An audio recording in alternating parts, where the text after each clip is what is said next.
Okay, so today we're diving into some pretty fascinating stuff, maybe even a little unsettling. We're going to be talking about dark psychology, and this is based on that book by James Williams you sent over and Yeah. some other stuff. Huh? It's really all about, well, the way I understand it, it's all about like the darker side of human nature, how people can uh, prey on others and, cause harm. Not always physical harm, but like, Right. yeah.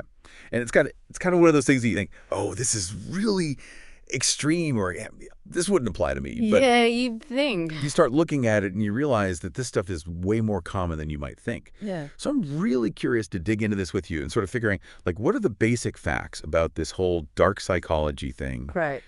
And then, what does it look like in real life? How Yeah. does it affect people? And maybe we can even touch on ways to protect ourselves from it. Totally. Yeah. So first things first, just to get us started, what actually is dark psychology? Mm-hmm. What are we really talking about here? Well, I guess the simplest way to put it is that it's like looking at the part of human nature that lets us be really, really bad to each other. Like the book says, it's about the naughty side. And, it's not always physical violence. Sometimes it's more like psychological stuff. Right. Manipulating people or using them for your own gain. Yeah, it's almost like you're saying there's this potential for darkness that's like kind of built into us in a way. Well, yeah, and the book really makes that point that everyone has the capacity for good and bad. It's like we all have that little devil on our shoulder, but some people just choose to listen to it more than others. I mean, it's kind of freaky to think about it like that Yeah. anyone could potentially, do these really awful things. It is. It's definitely unsettling. But the thing is, if you really want to protect yourself, you have to understand how this stuff works. So true. Like even those little kids that learn how to cry to get what they want from their parents, it might seem innocent enough, but Oh, yeah. that's actually a really early example of manipulation. And as they get older, those tactics just get more and more sophisticated. That's such a good point. I never really thought about it like that before. But, it makes total sense. Right. And that kind of brings us to the next point. Like, what are the effects of this kind of dark psychology? On both the people doing it and the people on the receiving end. Yeah, totally. I mean, you sent over some articles that talk about, toxic workplaces and abusive relationships. Right. So those are definitely areas where the stuff plays out. Like the book talks about the dark triad. Lisa? It's these three personality traits: narcissism, psychopathy, and Machiavellianism. Okay, break those down for me. So narcissism, that's like people who are totally obsessed with themselves and need constant admiration. And then the psychopathy, that's when people lack empathy and are super impulsive. And Machiavellianism is all about being manipulative and cunning to get what you want. Like the ends justify the means. Wow. And I bet those traits can really lead to some serious problems in all kinds of relationships. Absolutely. At work, you see things like sabotage, backstabbing, people taking credit for other people's work. Mm-hmm. And in personal relationships, it can get really messy. Emotional abuse, gaslighting, controlling behavior, all those things that leave people feeling totally drained and worthless. And then, like, on a larger scale, I mean, we're talking about, like, loss of trust in people and institutions. It can really do some damage. Yeah, for sure. And the scariest part is that this kind of behavior can become a vicious cycle.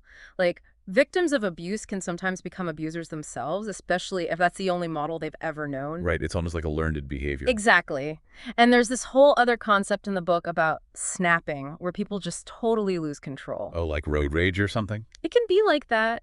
It's that moment when our primitive instincts take over and we act without thinking, often out of anger or fear. Sometimes it's temporary, but in other cases, people can actually embrace that darkness. That's pretty terrifying. I mean, so much of what we've talked about so far seems pretty extreme.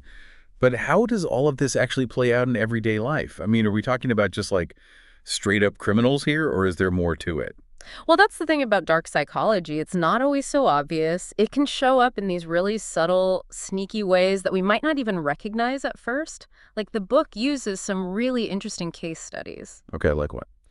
Well, there's one about a guy who was obsessed with online gaming. He ended up manipulating and controlling his friends in the game to the point where one of them committed suicide. Oh, my God. Right.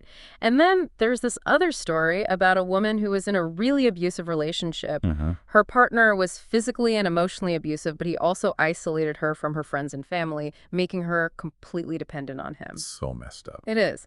And then the last one is about a religious leader who used his position of power to manipulate and abuse people. He was really good at gaining their trust and then exploiting them for his own personal gain. These are some seriously disturbing examples. But I'm curious, are there any common threads that run through all these cases? Yeah, there are definitely some patterns. The book points out that it often starts with stalking or carefully observing the victim, Okay. and then the perpetrator will try to charm them or build trust and attendance. Ah. Then they start to isolate the victim from their support system, and finally, they strike.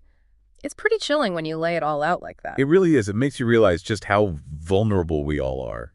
Right, and the book talks a lot about that, about what makes us susceptible to this kind of manipulation. So what is it? What makes us so easy to exploit? Well, it's our basic human needs and desires. Like what? Our longing for connection, love, belonging, that kind of stuff. We all want to feel loved and accepted. Yeah. And the thing is, when we're feeling lonely or insecure, we can be even more susceptible to manipulation. Like sometimes we try to act tough or pretend we don't need anyone, but that can actually make us even more vulnerable because we're not being authentic. That reminds me of one of the articles you sent. It was about how our need for connection is actually biological. Oh, yeah, that's right. And it talked about how isolation can have all these negative impacts on our mental and physical health. Yeah. It's like we're literally wired to connect with other people. Exactly. But the problem is that those very same instincts can be used against us. So what's the solution? How do we protect ourselves? Well, the book really stresses the importance of knowledge. The more we understand about dark psychology and the tactics that manipulators use, the better equipped we'll be to spot them and defend ourselves. So it's like we need to be aware of the warning signs. Exactly. It's not about becoming paranoid or distrusting everyone, but it's about being mindful and paying attention to our gut feelings. Yeah. Like if something feels off, we shouldn't ignore it. Exactly. And the book even suggests that acknowledging our vulnerabilities can be a form of strength. Like, if we can admit that we have needs and desires that we're not perfect, then we're less likely to fall prey to someone who's trying to exploit those things. That's a really interesting perspective. I never thought about it that way before. Yeah. It's kind of empowering, actually. So I think we've covered a lot of ground today. Yeah. We've talked about what dark psychology is, how it affects people, and some ways to protect ourselves. I feel like we've only just scratched the surface, though. Oh, yeah, totally. This is a really deep topic. And I have to say, I'm really grateful for all the material you sent over. It was really helpful in preparing for this conversation. My pleasure. So, to our listeners out there, I want to leave you with something to think about. We've explored these darker aspects of human interaction today. Now, I want you to consider, what subtle forms of manipulation or deception might you be encountering in your own life? And how can acknowledging your own vulnerabilities be the first step in protecting yourself? Yeah, good question. Food for thought. Thanks for diving deep with us. Anytime.